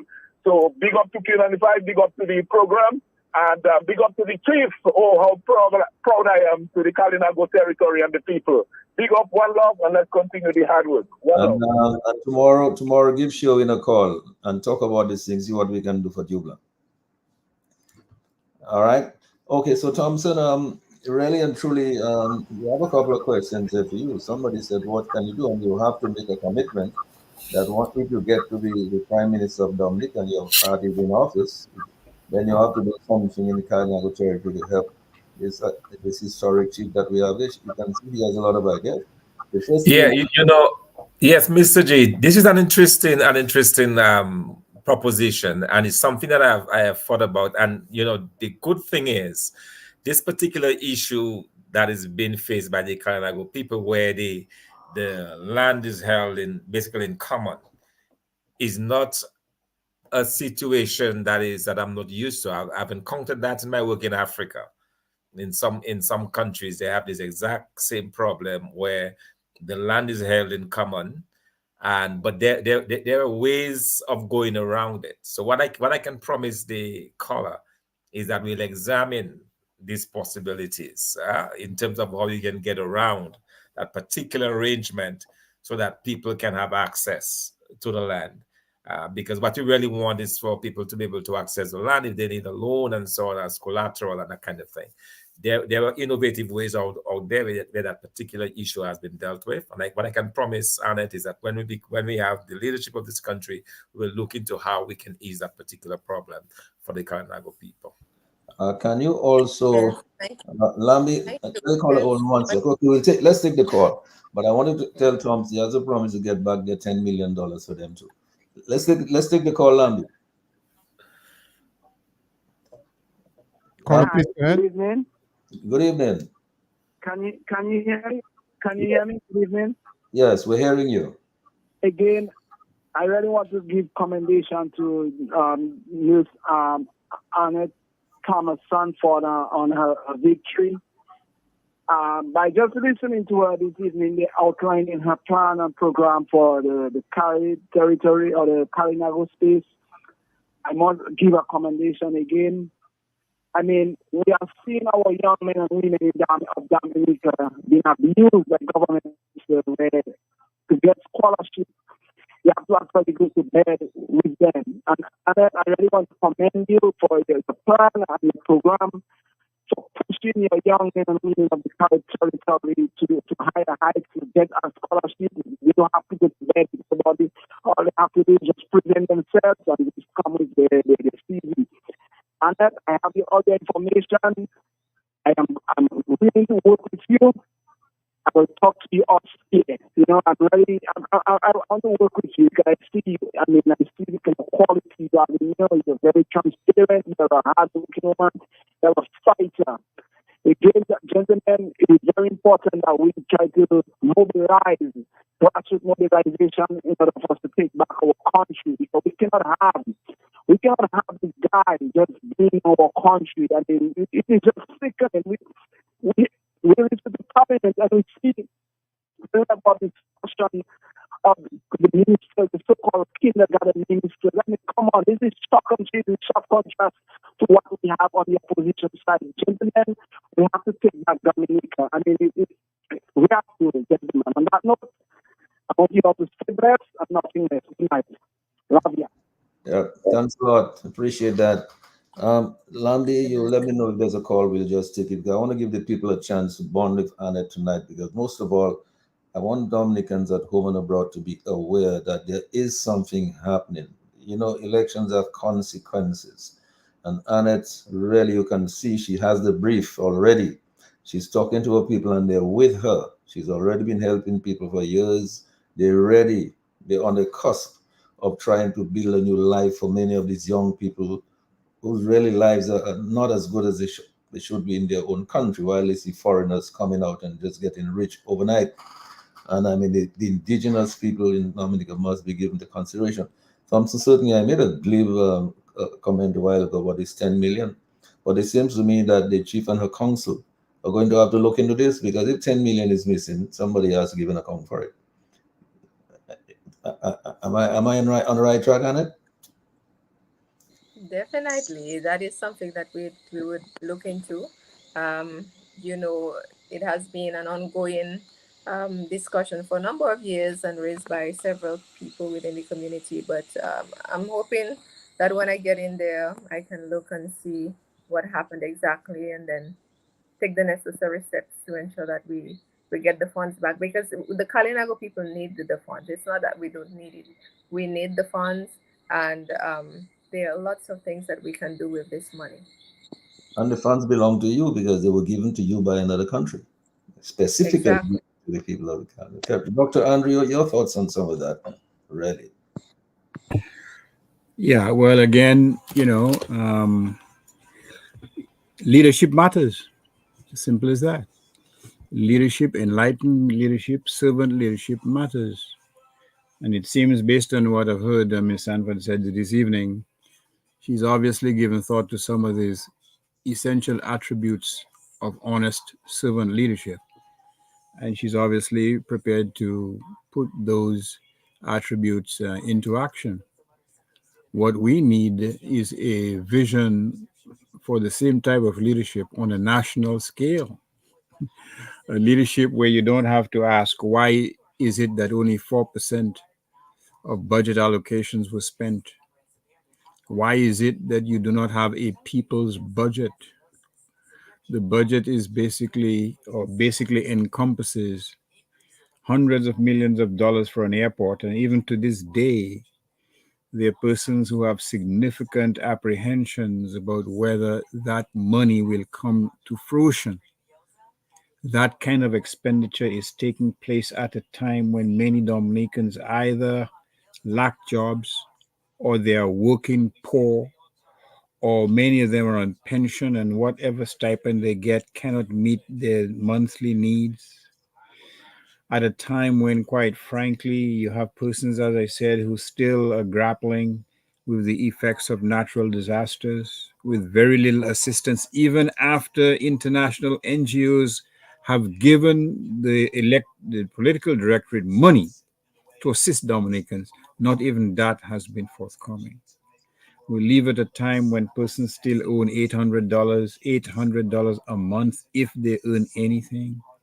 We live at a time when the political directorate or members of it give themselves, arrogate to themselves, 30 to 50% increase, all from taxpayers' money. So we need that vision. We need to change things around.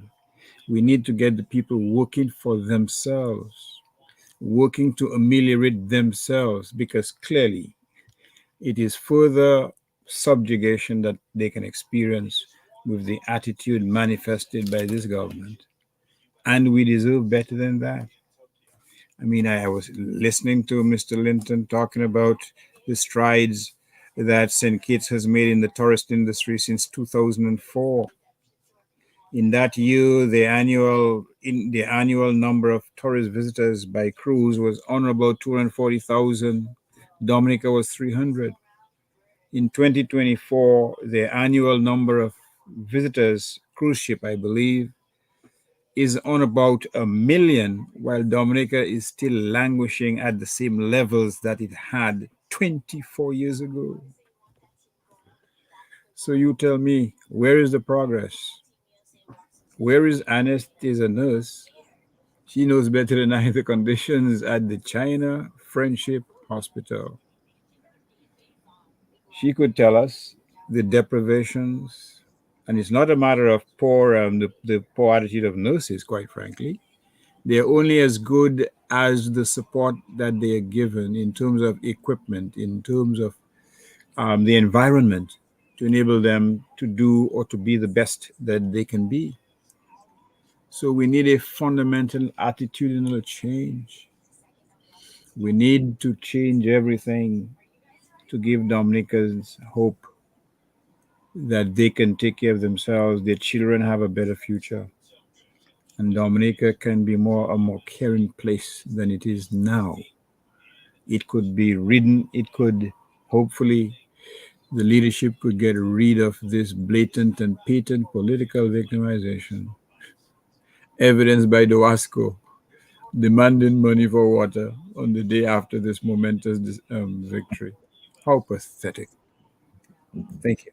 But Dr. Andre, I mean, let's face it. All of what we're hearing there, what Mr. G, a call? Lam, you want to take a call? Go ahead. Good evening, caller. Thanks for being there. Go ahead, please. Good evening, Dominica. Good evening, St. Joseph. Good evening. Mrs. Annette, congratulations. I have a little question for you.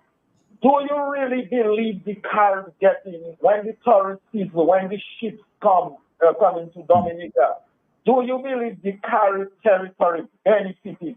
Do they showcase you think they have enough opportunity to showcase their products on them ships? Do you satisfy they really getting the true share of that market? Thank you. Annette, I don't know whether you heard the question, and if you'd like to have Yes, a I short did. answer. Would you like to? Well, no. The answer is no. I don't think that we get the full benefit of the cruise ships that come to Dominica. For example, we don't have any area on the bayfront that is assigned to the Kalinago people.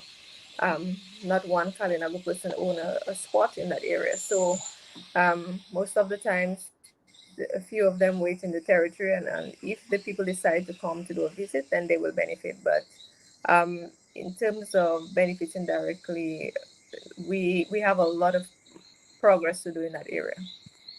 Well, I can see a lot of progress needed in many areas because, first of all, you didn't get your $10 million. That's the first thing you need to get.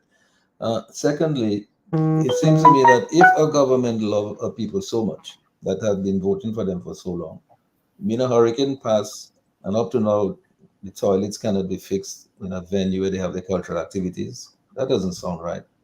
And up to now, the facilities for the council, the chief and the council cannot be upgraded so that they can at least have meetings in private and carry out the business of the people.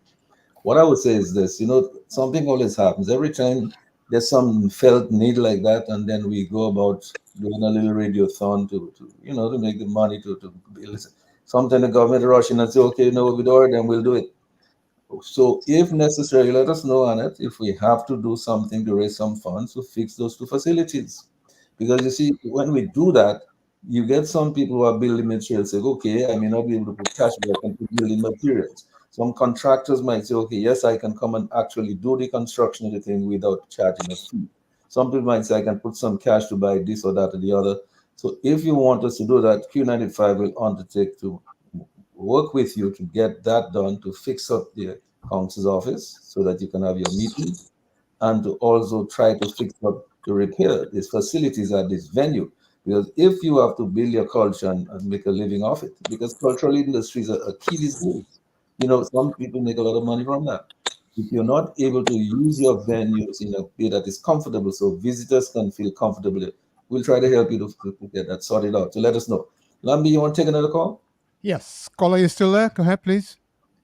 Yes, I'm still here. I have a question for you, gentlemen. When Yeah. is Garrett moving to Venezuela? Well, he hasn't told me yet. So as soon as he tells me, I'll let you know. But I don't know whether Dr. Andre knows. Has he told you, Dr. Andre? No, I think he would rather go to Dubai. I think he would rather go to the United States, France. He want to live Viva Luca, to be quite frank with you. They don't want anything to do with Venezuela. You parlez aller chinois, you parlez aller Iraq. Pourquoi you sort ça? All right, thanks a lot for that, Dr. Andre. So, Thompson, your further thoughts, because I can see, for example, that look, listen, elections have consequences. The people of the Kalinago territory have spoken. If I were the government, please, I would rush to help those people to do everything they need. I would rush and tell them, listen, we found the money, look it. Because you need a financial institution in that place. You cannot tell me people have to go to Wesley and a place to do a little banking. That cannot make sense in the 21st century, Tom. This is 2024. How can that be, Thompson? Yeah, I was very surprised by that, to hear that the Kalinago territory does not have a financial outlet or credit union or anything of the sort.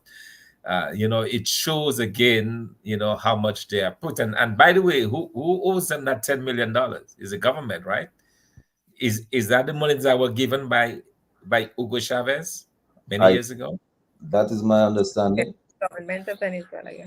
The government of Venezuela gave that money to the Kalinago people. So that's money that is owed by the government. And quite frankly, the government of Dominica need to cough this money up. I mean, it was given for a specific purpose. It should not have gone into the general funds of government.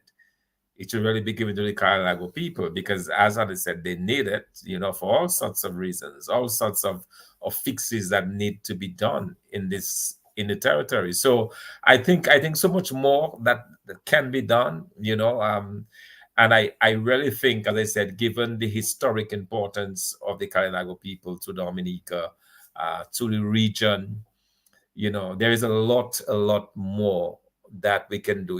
I remember when I was studying in Barbados, there was some Kalinagos. The Bajans actually had a Carib village.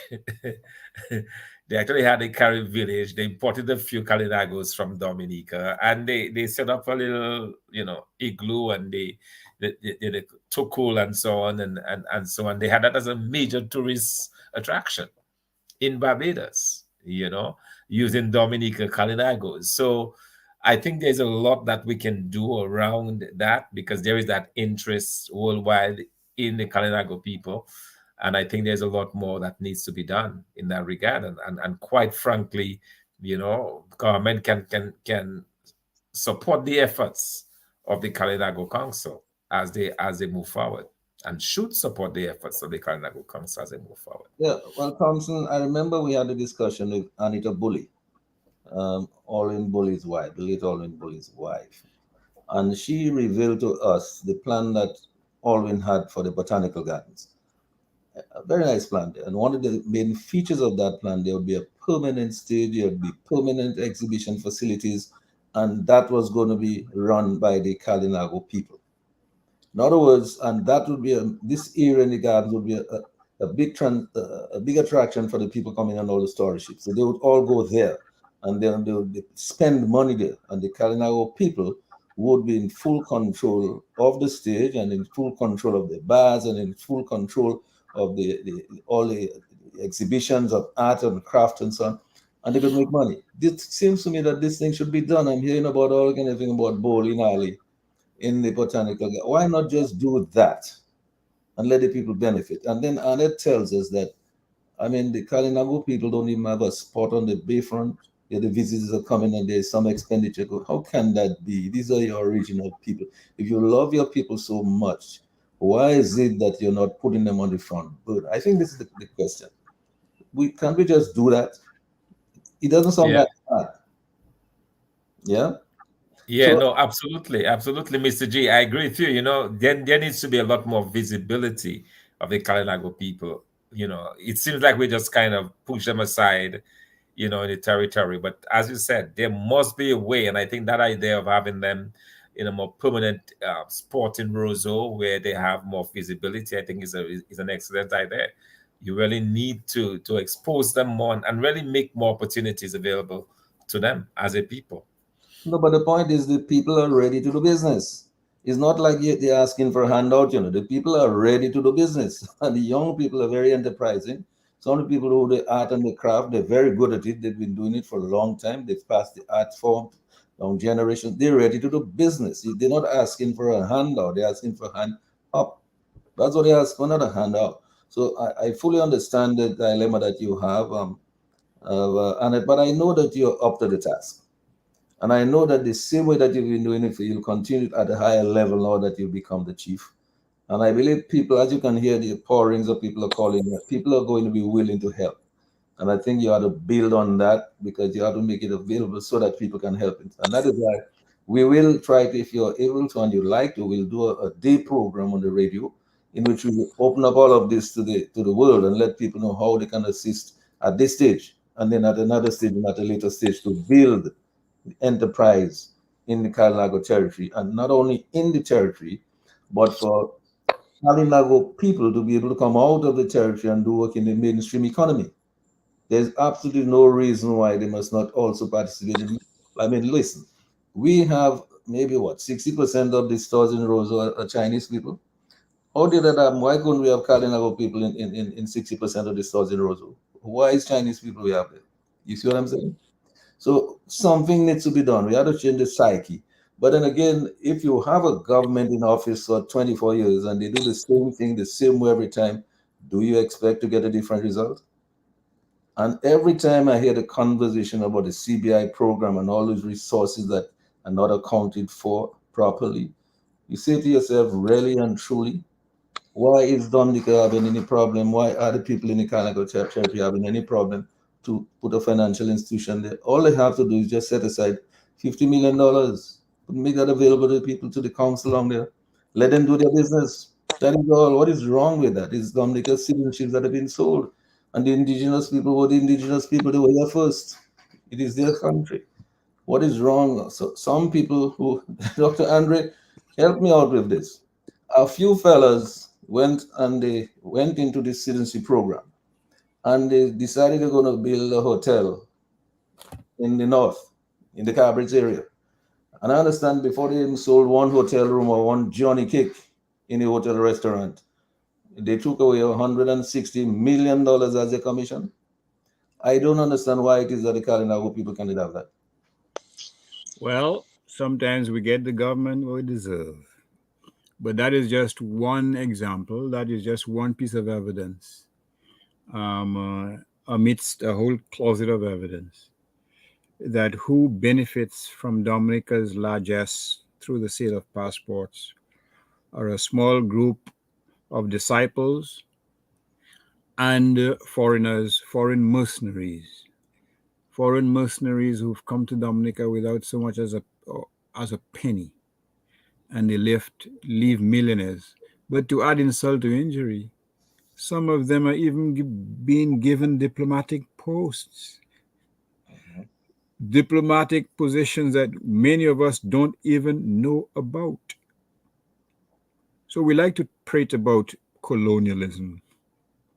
But what we have now is a manifestation of something more egregious, more shameful. Your own, the unkindest cut of all. Your own people doing this to you without any shame. When they get sick, they fly off like birds. They mock people who can't afford insurance. They do nothing, no subsidies of any kind for poor people. There are people who disproportionately purchase staples, whether it's rice. I don't know about back and egg these days. Flour. Can't afford it. There's no relief. None. In terms of the cost of medicines, is there any relief? I think that there's some relief if you're retired, but somebody can correct me if I'm wrong. There's some relief. But what about the working poor? What relief is there for them?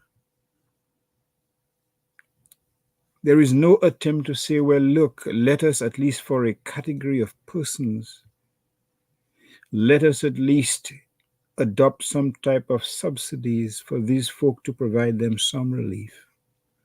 Nothing. Rien.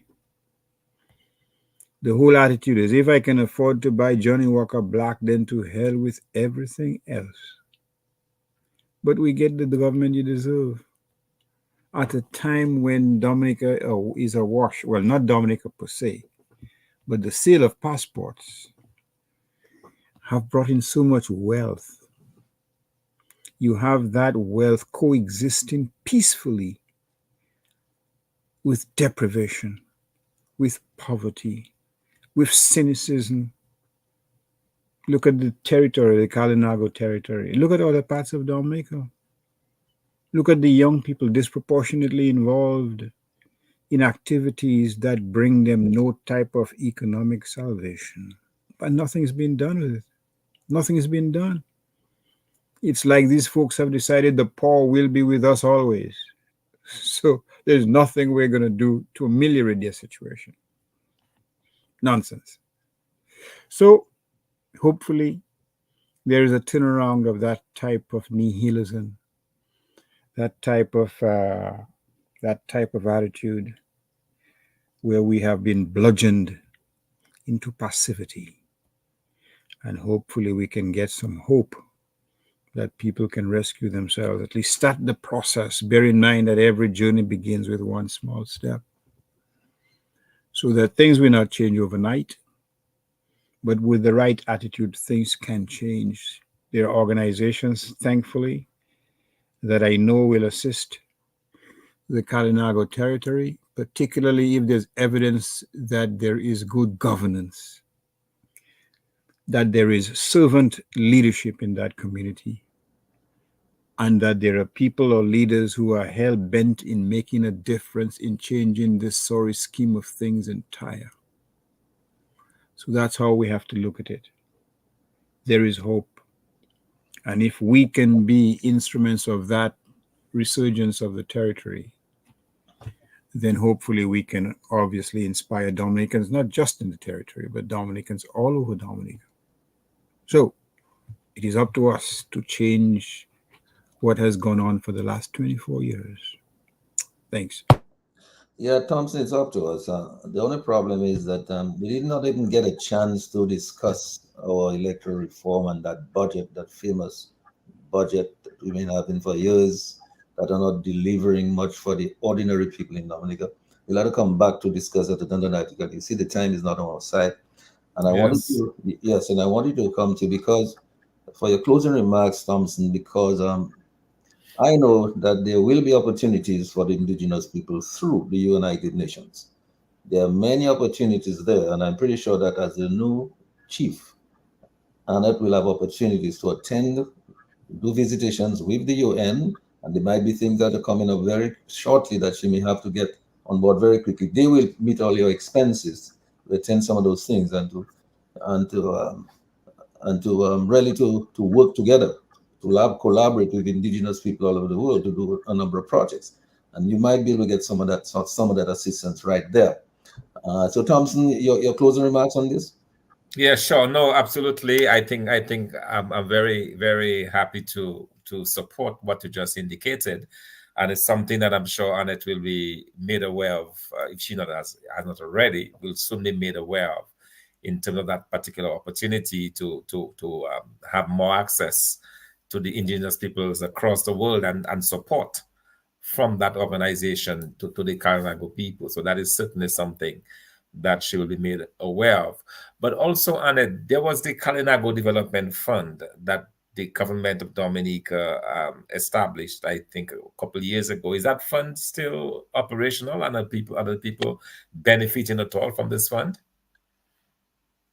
The fund is, well, I wouldn't say it's operational because the last time I checked, for the last 2 years, the bank said there were no funds left at the bank. The first tranche of funds was 1 million, and after that, I think no more funds has ever been placed at the bank. So it has not really benefited a lot of the indigenous people who would want to get access to that loan. So I'm hoping that I can revisit it and see how we could work to have it within the territory itself as opposed to having it at the aid bank. Okay, that's good, because these are some of the areas I think that needs to be looked at in terms of further support and really independent sources of support, and that's one way actually you can work. That's one of the ways you can work around the issue of the not having access to the land and so on as collateral. So it's interesting because I remember the government made quite a big fanfare. They had quite a big fanfare over it, and to hear it's not even now accessible, there is no money, is another example of what we've been talking about online. The lack, just the complete disrespect for the Kalinago people, and the fact that the government of Dominica has not given due attention to the Kalinago people, which I think is really needs to change, and there needs to be greater support, absolutely greater support for the people of the Kalinago territory. But I recall there was also some fanfare, Thompson, about an airport development fund. I was told that a few million was supposed to go in every month, and then there was so much money in there. And then after a while, when the question was asked, somebody said there was $200 and something. $238, yeah. $238. I hope it's not the same thing. But I think the Kalinago chief, the new Kalinago chief, she will take some initiatives, and I'm sure that she will access assistance from outside. And certainly we all be happy to help with that. And I believe once a council is set up, I understand you have a council election sometime. Is it next week or a couple of weeks from now? 14th of August. 14th of August. So I hope you get a council made up of good people that are willing to work hard, just like yourself, and sacrifice, make some personal sacrifice for the people. Let's hope that you get that kind of assistance and support. But Annette, I'm sorry that we kept you up so late tonight. I know you have a lot of stuff. You're still reeling from that victory. I'm sure people are bothering you every day. They want to celebrate, and so your energy must be all sapped by now. But you're still standing strong. I see you look as strong as ever, as though you have not used an ounce of energy, which tells us a lot for what is about to happen with your term of 5 years. Certainly. So, your closing remarks before we go. Yes, I just want to say a big thank you to all the persons who reached out to me, and to all the individuals who supported me during my campaign. There were times when we needed financial assistance, and some people, would call in and say, Annette, I'm willing to make a contribution. So I'm really grateful for that. Also, to all those who contributed to my thank you meeting. We had a very successful thank you meeting. The people turned out. We were able to, have some eats and drinks for them. And it's all because of the sponsorship of individuals who came together and who donated to the cause. So I want to say thank you. Also, I just want to tell Dominicans on a whole not to give up hope. Many times we come up with against challenges, and we get depressed, we get despondent, but never give up hope. Always strive to become a better person than you were the day before. Always keep on holding on to your goals and your dreams, because when you do that, you are able to get the strength to face tomorrow. I've had many challenges, as you know, and I know I will expect many more to come. But I believe that God has prepared me for a time like this, and I'm willing to go through with it. And with the support of my people, as well as the support of Dominicans in Dominica and abroad, we will achieve a lot for the Kalinago people. So thank you all so much, and I look forward to working with those of you who reach out to me and are willing to work with me to do great things for the Kalinago territory and Dominica by extension. And certainly amen to all that. And I just want to also reach out to your husband.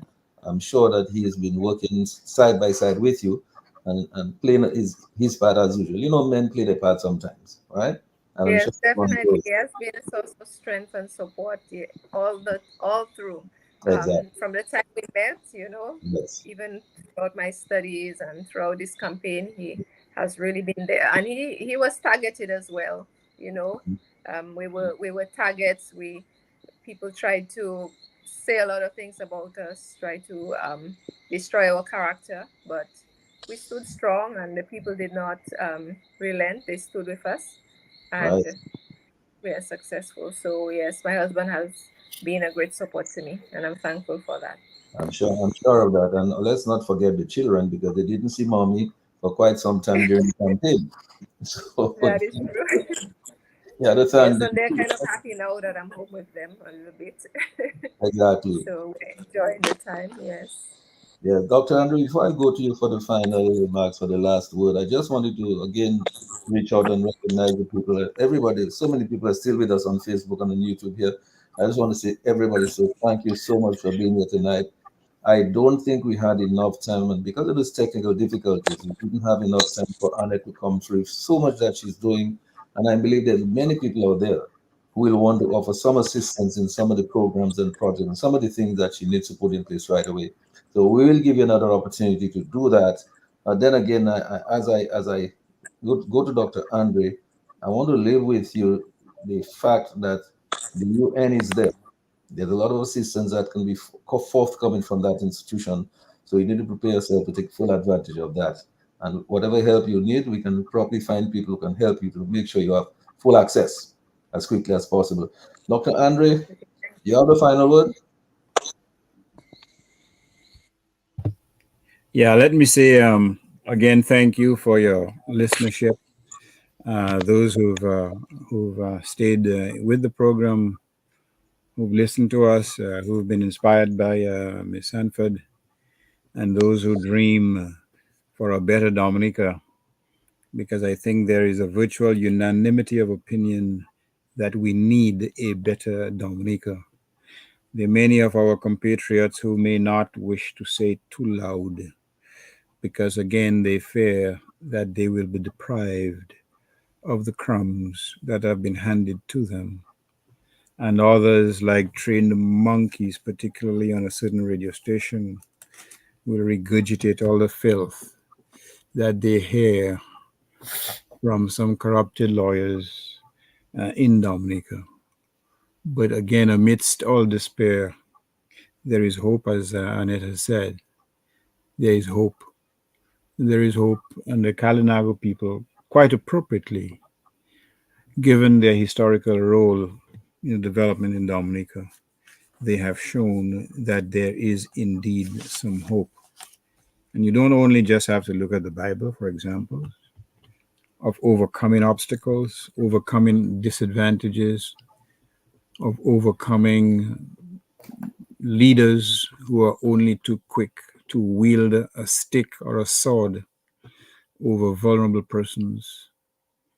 We have persons who can show by their example that they can stand up and serve as a beacon to Dominica. And so this is what we have to be happy, that there's those among us who can show leadership.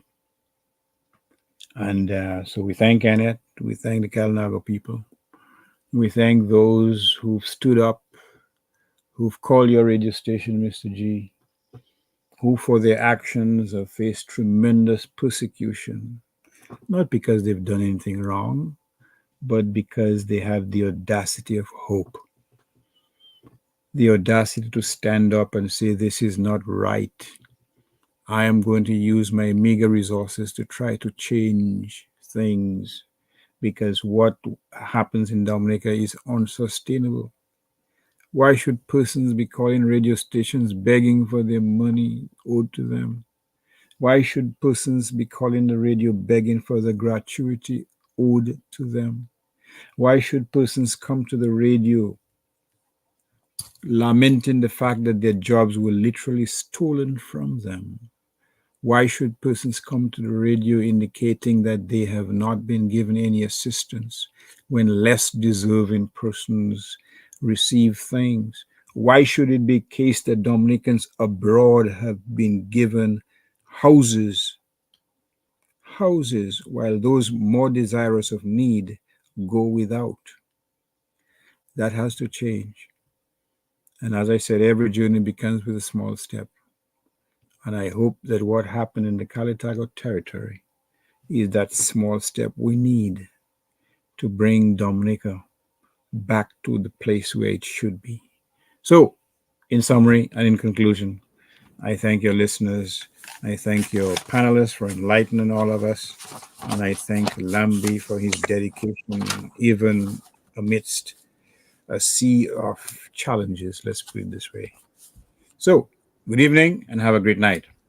Oh, yes. And what I want to finally say, Dr. Andre and Thompson and Annette and Lambi and Sherwin, Joe Biden and them haven't got anything on us.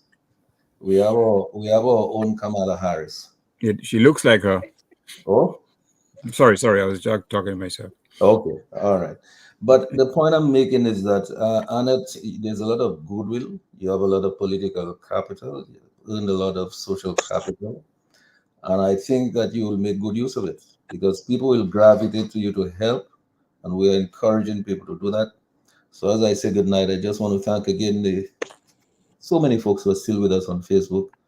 And Dr. Andre and Thompson, we may have to bring you back for us to go back and talk about what we had to talk about tonight, which is the whole question of electoral reform and the budget and so on. We got consumed by that discussion with Annette and all the things that she's been doing and she's been through against all odds. See how much she's accomplished, how far she's come. And it tells you how far she is going to go. I am not sure that Annette has reached the limit of where she has to go, the destination that she has to arrive at, but we'll see. As I said, people in Parliament were clapping when a guy said something about drumstick. Now, look where it is now. Now they're all afraid they can't call no snap election anymore because they're not sure how many Kalinago territories are going to react in that way because they found a leader who they can gravitate to without having to be giving them all this money and doing all this importation of people and so on. So I just want to say, Annette, thank you so much for being here with us tonight, and Dr. Andre and Thompson and Lambi and Sherwin and all of you folks who are with us still on Facebook and on YouTube. We'll see you again next week with another program, but I suspect we may have to continue what we did not do tonight next week. So good night, everybody. Good night, Annette. Good night, Annette. Good night, Mr. G, Dr. Thompson, Mr. Lambi, Sherwin in the background, your listeners. Have a great evening. Good night to your husband and the kids. Yes. All right. So take care, everybody. Thank you. Lambi.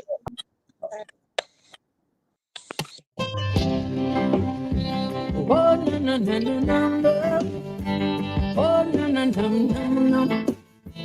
Oh, na na na na na.